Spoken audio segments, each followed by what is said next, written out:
for everyone that believes that this is a hoax. It's not. It's very real. And it's very scary.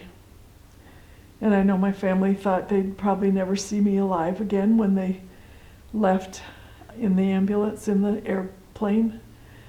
And so we thank God that that didn't happen and that I'm home. After 4 negative COVID tests and weeks of wondering what was wrong, Sue finally tested positive for COVID-19 after being put on a ventilator, being airlifted to Sioux Falls, and admitted into the ICU.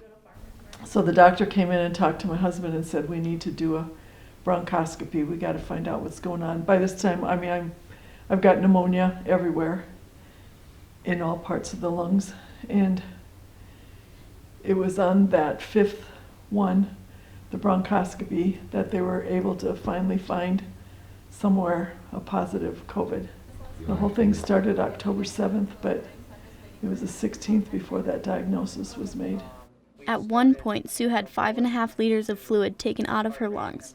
Think of how much fluid, I mean, she was basically drowning in her, in the fluid. And so to hear that there was that much to even take off of her, that just kind of, Following the positive COVID test, Sue had to go into isolation at the hospital.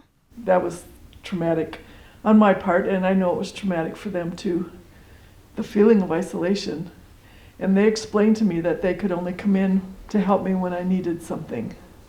But they had a monitor at the end of my bed, and if I'd push the bell, then somebody would come up on the monitor and talk.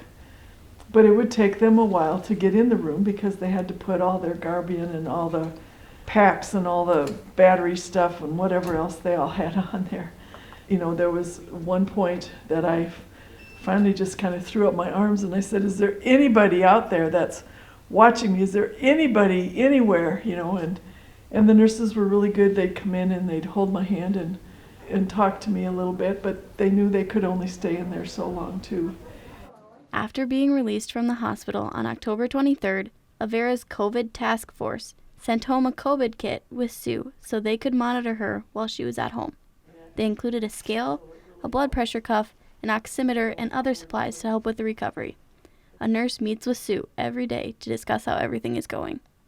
And we'll have that for a whole month. And then I have home oxygen, and when I'm sitting, my oxygen level stays pretty good, but when I get up to walk around, it drops quite a bit. So I have to have oxygen on when I'm up walking, and this disease is a strange bugger. We got a ways to go, but we've come a long, long, long way. So thank God for family, faith, and friends. It really helps get through a lot. Really important to wear masks. It's not a political thing. It shouldn't be a political thing.